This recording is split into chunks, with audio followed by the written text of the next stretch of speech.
Oke, assalamualaikum warahmatullahi wabarakatuh. Jumpa lagi bersama kami di Neko Hidroponik. Di kesempatan video kali ini, saya ingin sharing satu hal, yaitu terkait dengan beberapa pertanyaan yang disampaikan kepada kami, yaitu masalah pemasaran sayuran hidroponik. Banyak yang bertanya kepada kami, Bang, kira-kira sayuran hidroponik itu dijual kemana? Dan sebagai pemula hidroponik, memang di awal kita bingung bagaimana memasarkan sayuran kita dan sasaran atau target pasar kita seperti apa. Rata-rata kita, para pemula, bingung dengan target pasar yang harus kita tuju ke mana. Jadi agar tidak bingung, setelah Anda panen produk sayuran hidroponik Anda mau jual kemana, ikuti penjelasan kami berikut ini. Tapi sebelum saya lanjut ke pembahasan, silakan sahabat Neko Hidroponik subscribe, like, dan share, dan tekan tombol lonceng agar setiap kali kami mengupload video kami terbaru, Anda adalah orang pertama yang menonton video kami. Dan jangan lupa share video ini ke sahabat, teman, atau saudara Anda agar video ini bisa memberi manfaat kepada banyak orang. Oke, salam hijau, salam pertanian.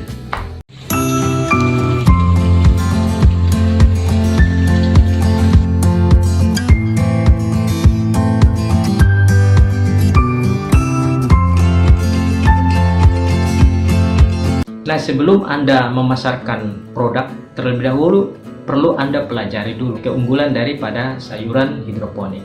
Nah, mungkin di sini saya bisa berbagi kepada Anda bahwa ada beberapa keunggulan daripada sayuran hidroponik. Yang pertama, bahwa sayuran hidroponik yang kita tanam itu biasanya memiliki keunggulan pada daun, di mana daunnya itu bisa bertahan dalam waktu kurang lebih 3-4 hari. Jadi tidak seperti yang, mohon maaf ya, sayuran konvensional ketika kita pasarkan satu hari tidak terjual, besoknya sayuran sudah rusak atau daunnya bisa menjadi ya seperti hangus gitu, terbakar. Tapi kalau ya, ini berdasarkan pengalaman saya ya, sayuran hidroponik itu dia bisa bertahan dalam waktu 3-4 hari untuk sayuran daun. Ya, kalau misalnya sayuran buah, saya nggak tahu karena sulit untuk membedakan sayuran buah dengan kita menanam sistem hidroponik dan konvensional, dan saya kira tidak ada perbedaan. Kemudian keunggulan yang kedua, yaitu sayuran hidroponik adalah sayuran yang fresh, yang terlihat memang segar, terutama pada daunnya itu kelihatan segar, sehingga kita bisa membedakan antara sayuran yang ditanam dengan hidroponik dan dengan sayuran yang ditanam secara konvensional. Kemudian yang ketiga, soal rasa daripada sayuran hidroponik itu lebih terasa gurihnya dibanding dengan sayuran konvensional. Jadi ketika orang makan sayuran kita, mereka akan terasa berbeda, dan pada akhirnya mereka akan membeli sayuran kita kembali. Nah, ini harus diperkenalkan kepada para pembeli kita atau konsumen kita, sehingga mereka tahu bahwa ini loh sayuran yang ditanam dengan hidroponik, dan ini perbedaan sayuran yang tidak menggunakan sistem hidroponik. Jadi sahabat Neko Hidroponik harus mempelajari itu dan menyampaikan kepada para konsumen kita agar mereka paham. Saya yakin dan percaya bahwa dengan adanya kita memberikan informasi semacam itu, mereka akan paham, dan ya kemungkinan besar mereka suka sayuran yang kita tanam dan akan mengkonsumsi secara terus-menerus sayuran yang kita tanam tersebut.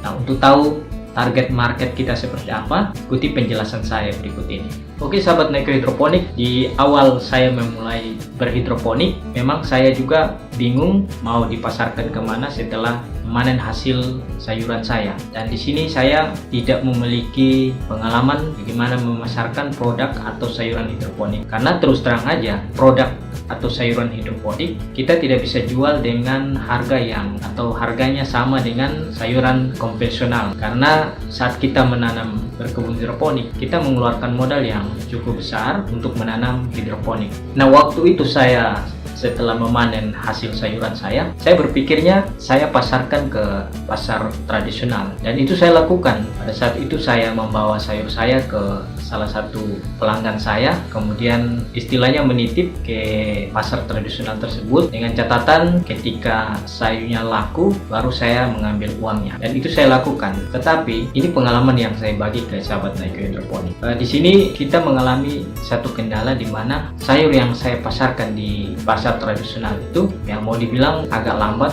habis terjual. Kenapa? Karena begini, mindset daripada pembeli yang berada di pasar tradisional itu, mereka datang ke pasar dengan tujuan membeli sayuran yang harganya lebih murah. Itu pikiran mereka, dan itu terjadi di tempat kami. Pada saat kami menaruh itu di pasar tradisional, proses sayur itu laku sangat lama. Di situ pun juga kami melakukan satu edukasi, jadi kami memberikan semacam edukasi kepada para pembeli bahwa ini loh sayuran hidroponik, dan proses tanam pun seperti ini organik, ini sayuran ini adalah sayuran organik dan sehat. Dan itu kami memberikan edukasi kepada mereka. Tapi yang pasti para pembeli yang berada di pasar itu hanya berpikir bahwa sayur yang dijual itu adalah sayur yang harganya murah, dan itu mindset yang dibangun oleh para pembeli kita. Ya, memang tidak semua, tapi itu yang saya rasakan. Sehingga bagi sahabat Naiko Hidroponik yang bergelut dalam dunia hidroponik, jangan bermimpi untuk target pasar kita di pasar tradisional. Kenapa? Itu agak susah, karena tadi yang saya bilang,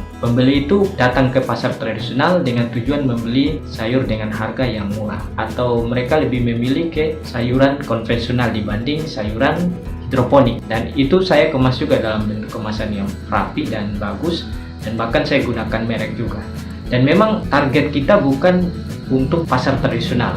Itu harus kita tahu bahwa sayuran hidroponik merupakan sayuran yang bukan target marketnya untuk pasar tradisional. Di sini saya ingin jelaskan bahwa target market yang harus kita tuju itu untuk sayuran hidroponik seperti apa saja.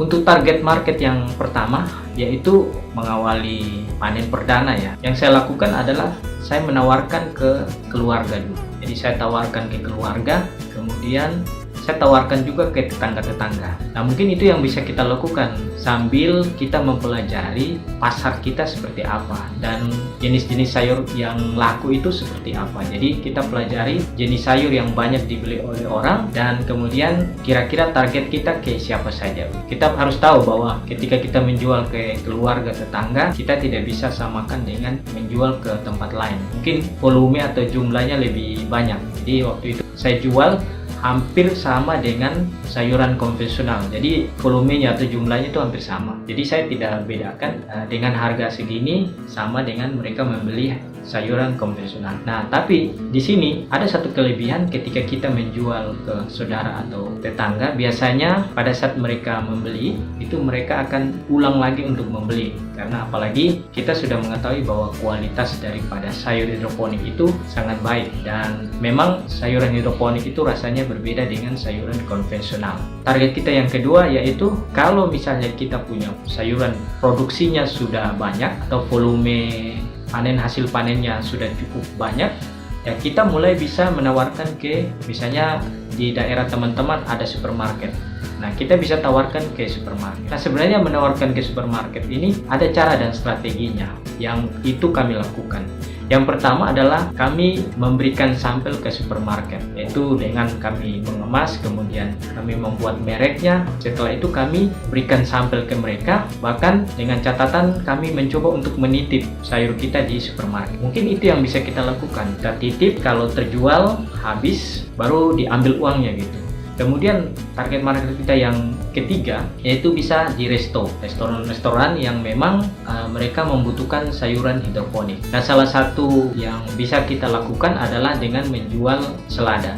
Nah, selada ini umumnya adalah kita bisa pasarkan ke restoran kebab atau burger yang memang mereka membutuhkan. Nah, salah satunya mungkin bisa saya sebutkan di sini adalah KFC. Itu Anda bisa menjual di KFC, bisa menawarkan itu ke KFC, karena mereka biasanya ada satu menu mereka yaitu burger dengan memakai selada. Dan ini kita bisa lakukan, kita bisa menjualnya ke KFC. Saya kira permintaannya cukup banyak karena KFC itu kebutuhan untuk selada sangat banyak. Dan itu pun saya lakukan di daerah saya menawarkan itu ke KFC. Dan selain ke KFC tadi, ke restoran-restoran yang memang mereka menjual kebab, atau bisa saja ke pedagang-pedagang kebab yang berada di mungkin pinggiran-pinggiran jalan, itu bisa kita tawarkan ke mereka.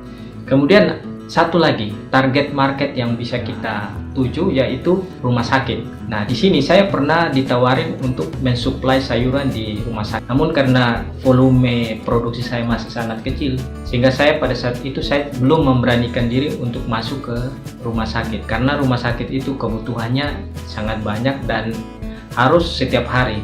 Jadi dengan pertimbangan-pertimbangan itu, saya belum mengajukan permohonan ke rumah sakit. Tapi pada saat itu saya sudah ketemu dengan salah satu dokter dan beliau bersedia untuk memfasilitasi saya, dan bahkan beliau menyuruh saya untuk memasukkan semacam proposal ke rumah sakit untuk memasok sayuran ke rumah sakit. Jadi bisa Anda lakukan yaitu dengan target ke rumah sakit yang memang kebutuhan daripada sayuran di rumah sakit itu cukup besar, dan ini bisa menjadi salah satu target Anda untuk memasarkan produk sayuran hidroponik Anda di rumah sakit terdekat Anda. Kemudian target market itu bisa kita gunakan media sosial.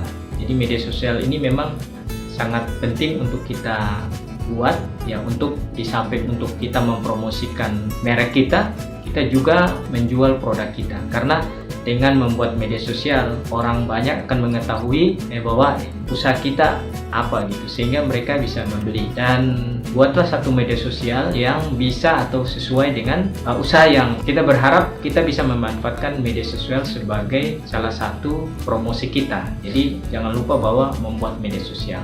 Oke sahabat Naiko Hidroponik, demikian penjelasan saya tentang target market yang bisa kita tuju untuk memasarkan sayuran hidroponik kita, dan saya doakan kepada sahabat Naiko Hidroponik yang baru memulai berbisnis hidroponik, semoga sayurannya bisa laris manis di tempat sahabat Naiko Hidroponik. Jangan berputus asa, semangat terus, tanam terus setiap hari, buat jadwal tanam sehingga Anda bisa panen setiap hari. Dan jangan lupa untuk subscribe channel ini, karena channel ini akan terus memberikan edukasi tentang hidroponik. Dan jangan lupa share juga video ini, mungkin video ini akan bisa memberi manfaat kepada banyak orang. Oke, saya kira cukup sekian video yang saya buat ini. Salam hijau, salam pertanian.